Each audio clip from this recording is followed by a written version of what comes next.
I can't. I won't be able to focus. I can't. You good? I can't hold it. Let me touch you from that.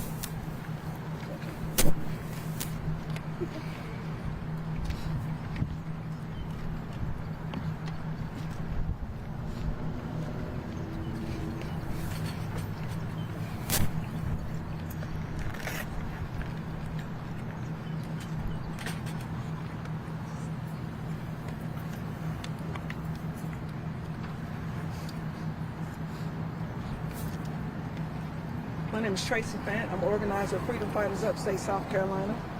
And I'm joined by Dr. U.A. Thompson, Felicia Oliver, and Shadavia Roseman, the mother of little Zion.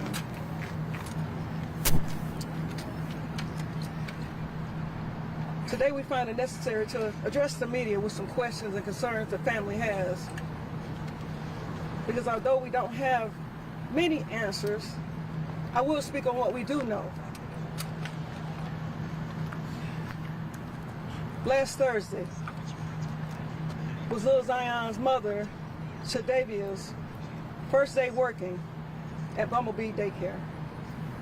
She started her day off as usual. She worked Thursday and Friday, and she enjoyed the weekend with her one-year-old son, preparing him for his first day at daycare, which will be Monday.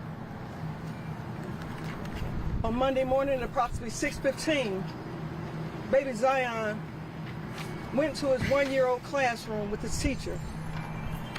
His mother, Shadavia, was assigned to the two-year-old classroom, which was feet away. She checked in on her son at around 7:15 and noticed that he had been crying. She contacted a family member and asked for them to come and pick him up because she didn't want his first day at daycare to be traumatic. Upset, and she knows because she's worked in child 7 years, she knows this is normal for children.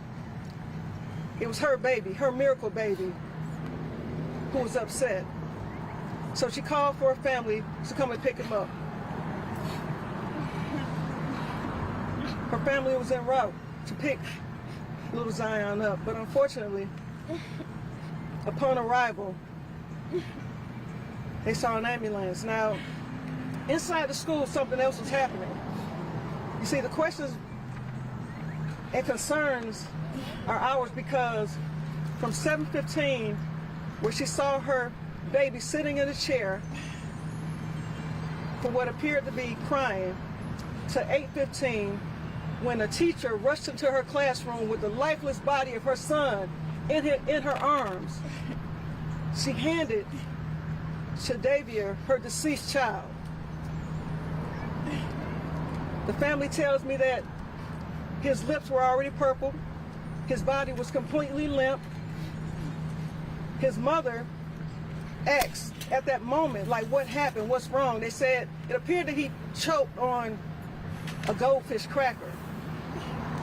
She asked if anyone did CPR. She ran to the office and they began to do mouth-to-mouth on him. EMS arrived and they came in and they did an amazing job. They worked on him for several hours. But the lapse in time from when she last saw her baby to the time when he was put in her arms, deceased, the answer still remained. The question still remained, what happened to little Zion? If he strangled, was anyone in that classroom certified to administer CPR? If he strangled, was there another teacher, or were there teachers in the classroom that could come to his aid, or was he in the classroom alone? You see, this daycare has several violations. And one of the many violations that they've had in 2021 was lack of training for CPR. So as I say, the questions remain, and I'm gonna allow his aunt, Felicia, to speak, and then after that, Shadavia's gonna say some words.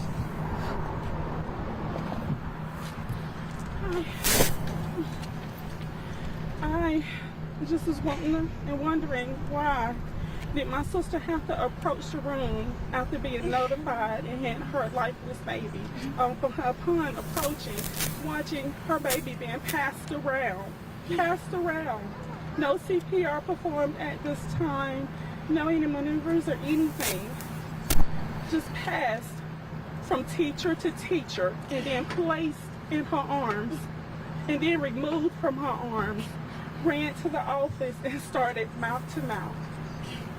Why? I want to know what happened to lead to this incident.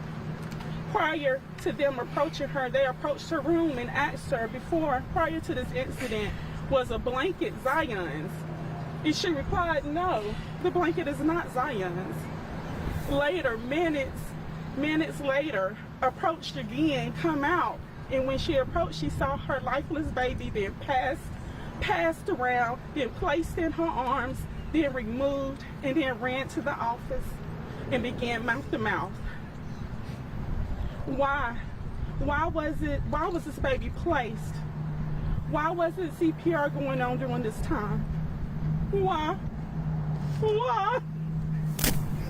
Why? Why? And then you're gonna go get her? You walked in the room for the blanket. So why wasn't she notified during the time of choking? Why? Why? Why? We will never get to touch Zion again, nor see him.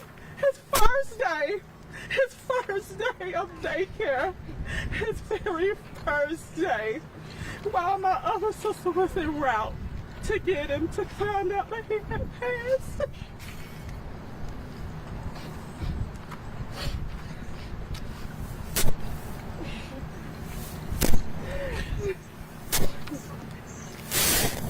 He was my everything. He was my everything. I love that child, y'all. I love him so much. A piece of me is gone.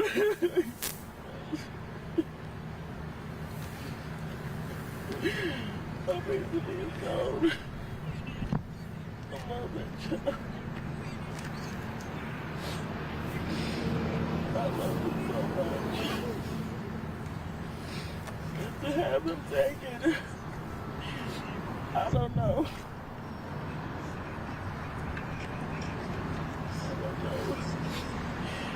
I don't know how I'm gonna make it after this.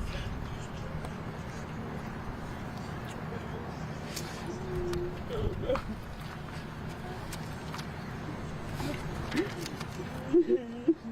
The fact remains, Zion's first day of daycare should not be his last day of living. He had many wonderful days and years ahead of him. For what appeared to have been incompetence and negligence on the part of a daycare. We have laws, policies that govern daycares, child care facilities in this state, in this county. We are calling on DHEC, DSS, the Sheriff's Office, and other agencies within Greenville County to make sure Bumble Bee and other daycare facilities like it are following the guidelines, the procedures set forth by the local agencies, the governing bodies in the state of South Carolina, so that no other family have to experience the tragedy that this family is going through. Any life lost at the hands of incompetence for the sake of expedience and for the sake of making a profit. We realize that daycares are struggling at this hour for employees. And because of that, they're hiring and pushing aside policies, not getting proper certifications. Everyone employed inside of a daycare, including Custodians, including cafeteria help, must be CPR certified, and many of which are not, because daycares are scrambling for helpers, workers. And these are violations that cannot continue to be swept under the rug, that many daycares have been cited for and given a pass on, that cannot continue. Parents need to be concerned. Parents need to make sure certifications are intact of teachers and assistant teachers that are monitoring and educating these classrooms, because baby Zion is one child too many. And we cannot stand for this any longer. This family have questions that should not have gone beyond Monday unanswered. When I received the call from my dear cousin on yesterday morning, I did not know about this. I've been on a reprieve, and she began to cry and tell me about this situation. I said, hold on, wait, what happened? I said, let me bring Tracy on three-way. I did not realize that this had occurred. And Tracy does what Tracy do. She began work fast and in a hurry, went and met with them and found out all of this. And I applaud her and her efforts. We need her doing what she does, because she brings relief to a lot of families. And I thank Tracy Plant and Freedom Fighters for being the wonderful person that she is, doing the wonderful job on our streets that she does.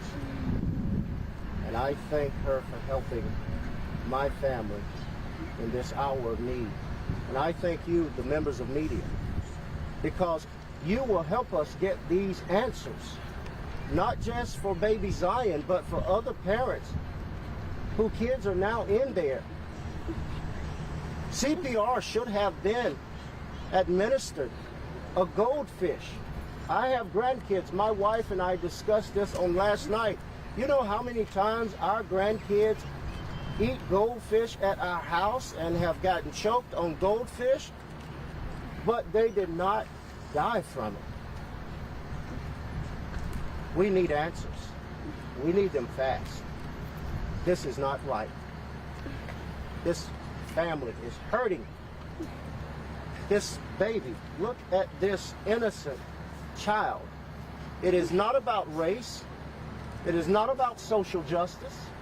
It is not about civil rights. This is about human life, dignity. This hurts.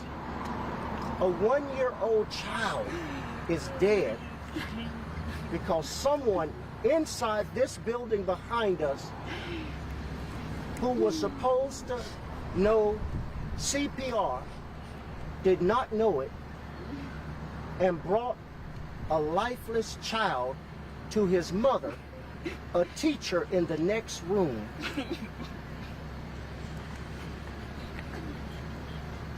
That's insane. Does the media have any questions?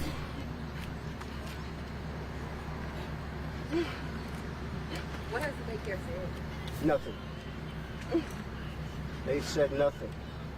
As a matter of fact, they called the police on us today when we arrived. At this point, is there anything that the daycare will do to remedy No. They can never replace him. They can never replace this child's life. There's no remedy. The only true remedy in the future is ensuring that this never happens again to another child. But right now, in this moment, there's no. They can make sure they let every parent know that has a child in here, that every teacher here has, and every employee has CPR certification. They can place it on the front wall, on the front desk when the parent drop off their kids and pick them up, to prove to the parents that they have their certifications intact. That would be a good start, because I wouldn't feel good if I was a parent dropping my child off here that it is so, because obviously it's not, especially considering that there has been some infractions in the past for such violations. Then also let this be a lesson to other parents whose children are in daycare. And also let this be a lesson to other parents whose children are in daycare, not only focusing on this daycare facility, but this is the type of question that you need to ask when you enroll your child, or if your child is currently enrolled in a daycare program. Are they CPR certified? Are there 2 teachers in every classroom? When one leaves, there's another one there to see over the children. What about the teacher to student ratio? You know, are the teachers overwhelmed? There's a lot that could have come into play, but as of now, we don't have those answers because we still haven't received a response from the coroner as far as the cause of death. And until then, we really can't speak 100% on what happened. We know that they have video that the family is entitled to see, so we do want, if the family doesn't want to view it, we would like to view the video to see what happened in that gap, in that hour's time that Zion, from 7:15 to 8:15 when he was deceased. But yeah. And for the record, it was a parent who performed CPR on Zion at last, and the parent was dropping off their child at the front office. I don't know if y'all would know, you said the teachers in the classroom weren't CPR trained. Did they say they didn't know how to do it, or is there any evidence like that? So in March, they were fined for the teachers not being CPR certified. That's online on the DHEC website. And so, we don't know really what to conclude from that. But it says that they did remedy the situation on that before. Right, but what does that mean? Does a remedy mean that one teacher was certified and that teacher just wasn't in his class? Or does that mean that all the teachers were certified? I saw it say there was remedy, but does that mean there was 100% coverage? As Dr. Thompson said, did the janitors know CPR? Did everyone within the facility know CPR? Or did just the facilitator learn CPR?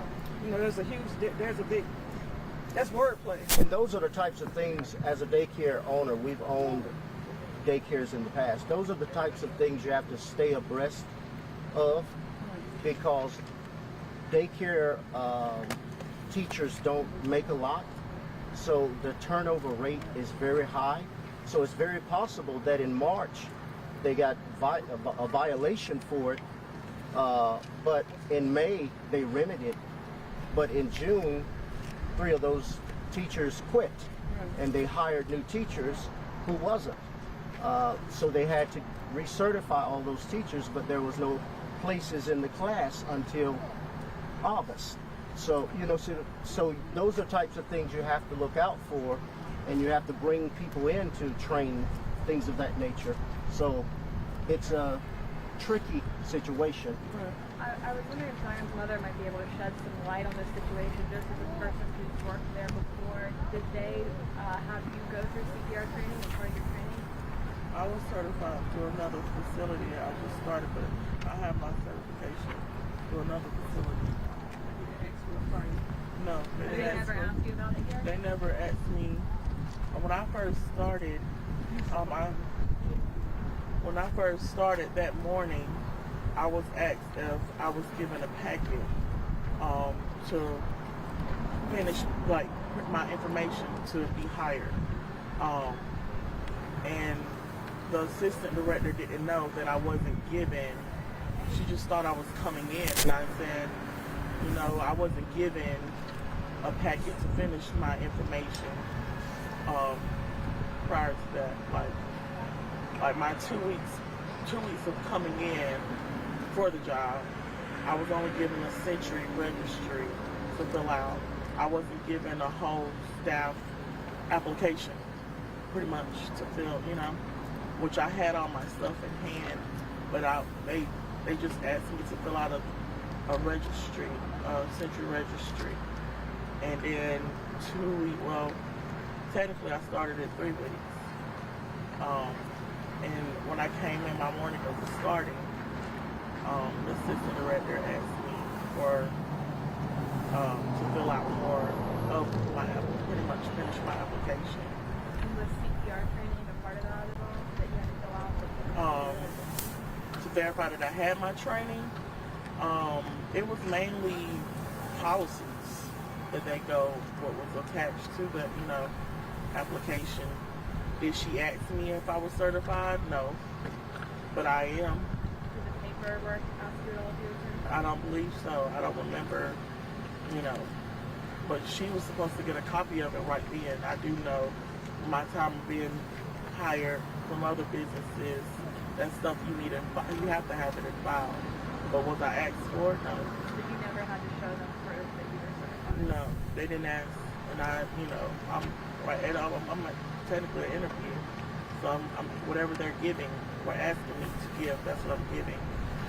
And have you heard anything from DSS in the last few days? No. What will you like to do?